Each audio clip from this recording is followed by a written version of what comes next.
What I'm saying is, if they were such good at memory, then why is it so many of their facts are wrong?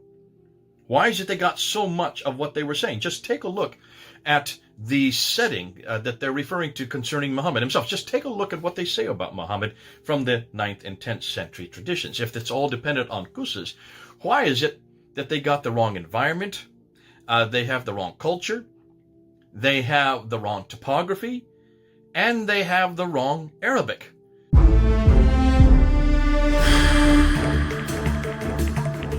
Welcome to Events and History, where we explore the origins, teachings, and historical development of Islam with a fact-based, analytical approach. In this episode, Jay Smith tackles one of the biggest challenges to the traditional Islamic narrative, the reliability of oral storytellers in preserving history. Responding to a thought-provoking critique, Jay compares the feats of ancient bards like Homer to the Arab qussas who shaped Muhammad's story. But while Greek traditions eventually proved accurate, the Islamic accounts stumble on four crucial fronts: geography, culture, language, and environment.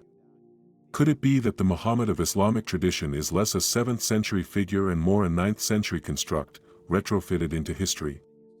Well, we will find out.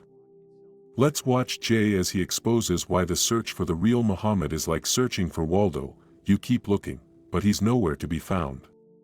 Well, this has been a good discussion that we've been having on the difficulty with Muhammad in the 7th century and the stories that surrounded the stories, the qussas, the storytellers, their ability to, or not, to take huge pieces of literature, specific pieces of literature, and to be able to retell it over and over again, and to, without embellishing it or creating or deleting it and taking aspects of their own life and adding to it.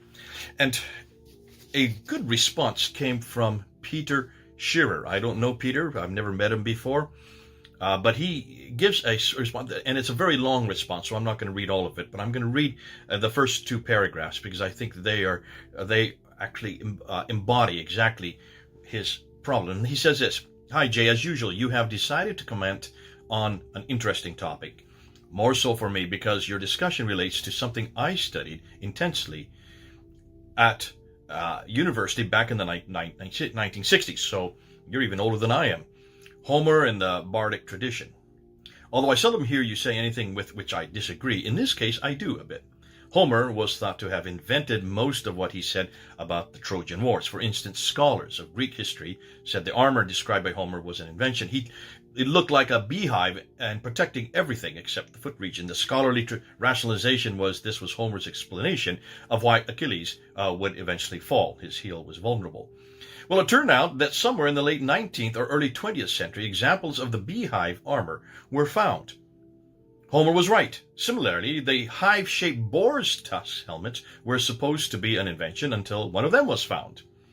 Bards, these are the ones they're the equivalent to the storytellers, the qussas of the 7th, 8th, and 9th century Arab world. These bards might be able to preserve history better than you think. That is not to say that I find your argument in this episode wrong. There's too much evidence from other aspects of Islamic history, all of which you have addressed over the years, that makes your objections not just persuasive, but extremely strong. They just fall a little bit short of being definitive in this one area." Now, he goes on to say that the use of metrical formulae allowed a bard to paste together a new poem, say the size of an Iliad, extempore, before a live audience, and to be able to repeat it verbatim months later. And he ends with the phrase, the memory capacity of these bards was prodigious.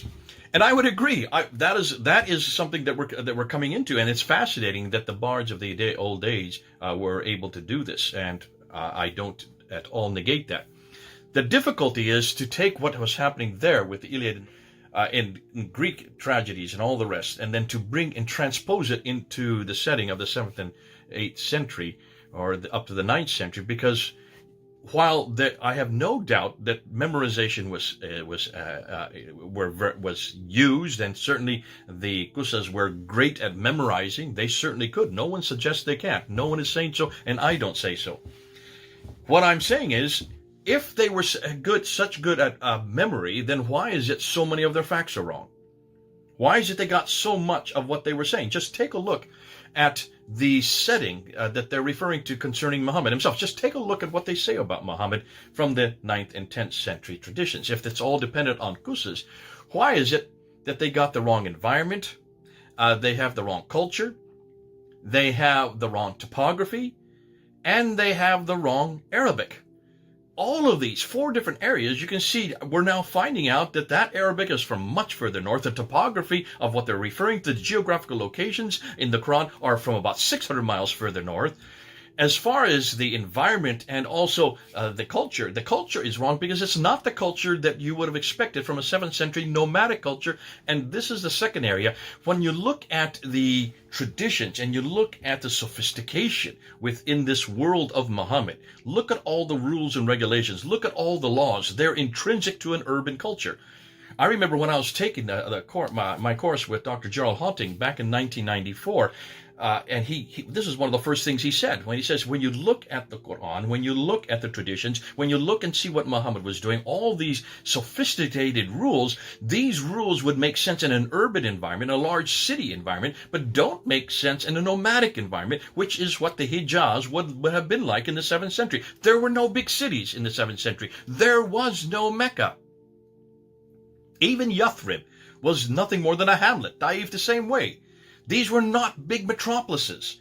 And the laws and institutions that you see foisted on Muhammad would not make sense in a 7th century nomadic environment, but would make sense in the 9th century. By that time, all these places were huge urban environments. They had a thriving metropolis. You have a sophisticated environment, rules and regulations that would survive or needed for an urban environment. Now it would make sense, but not in a 7th century nomadic environment. Are you following me on this? So we're not saying that these qussas could not memorize or that they got it wrong. What we're saying is, as the years went on, remember, when it was finally compiled, it wasn't compiled to al-Bukhari. Remember what we know about al-Bukhari, and this is what the traditions do say, that al-Bukhari was given 600,000 of these stories, these akhbars, as they call them. 600,000. He was given responsibility to decide amongst those 600,000 what were authentic and what were not authentic. And he whittled them down, throwing them out until he only had 7,397. Out of 600,000, he whittled them down to just 7,397, which means he only retained 2%. Threw out the other 98%. What did he throw out? Well, obviously, what he was throwing out was everything that had been accumulated over the 2 centuries, the 2.5 centuries of accumulations, or in this case, the century and a half of accumulation from these storytellers, a lot of which was superfluous, a lot of which did not fit his agenda or the agenda of the 9th and 10th century compilers. It did not fit their theology, it did not fit their culture, it did not fit everything they knew, and they assumed that what was happening for them in the 9th century should have also been happening the same way in the 7th century.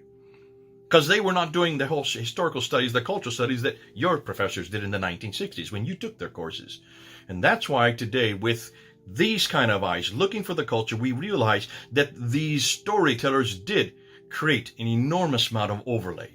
And that's why Patricia Crone said what she said. What is left over, what you then have by the 9th century when it's finally compiled down by al-Bukhari, Sahih Muslim, Ibn Dawud, Tirmidhi, and the others, what you then finally have written down in the late 9th century reflects a 9th century environment, but not a 7th century environment. It reflects a very urbanized environment, a much more sophisticated culturally, linguistically, and also by this time, the Arabic would have made sense because they would have filtered down from the north down into the Hijaz, and that's why now it was almost everything you know about this man Muhammad fits more a 9th century Muhammad, redacted back to the 7th century.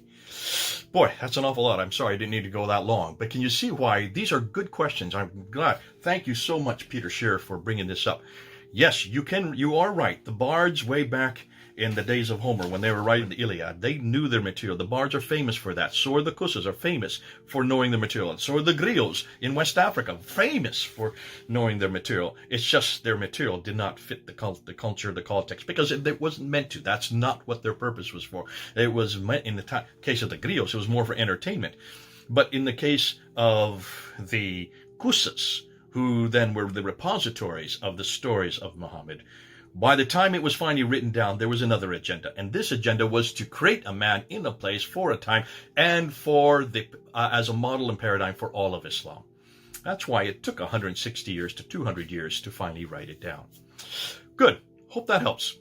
This is Jay here in my office, as usual, with my green shirt on, because this is what we're dealing with, the 7th century. I'm still waiting for, therefore, this 7th century Muhammad. Where is this 7th century Muhammad that fits the night, the time, the place, the event, and the topography, and the language? If you can find me that Muhammad, it's like, where's Waldo? I'm still looking for him. Where's Muhammad? Can't find him. Help me to find Muhammad. This is Jay. As Jay Smith makes clear, the problem with Muhammad's story is not the ability of storytellers to memorize, it's that what they preserve doesn't fit the 7th century at all. The traditions reflect an urban, sophisticated, 9th century world, redacted backward into a desert setting that never existed.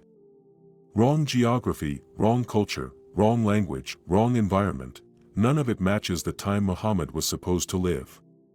And when compilers like al-Bukhari sifted through 600,000 reports, keeping only 2%, the result was a narrative shaped to serve an agenda, not history. So where is the real Muhammad of the 7th century? The search continues, and the evidence still leaves us asking, where's Waldo?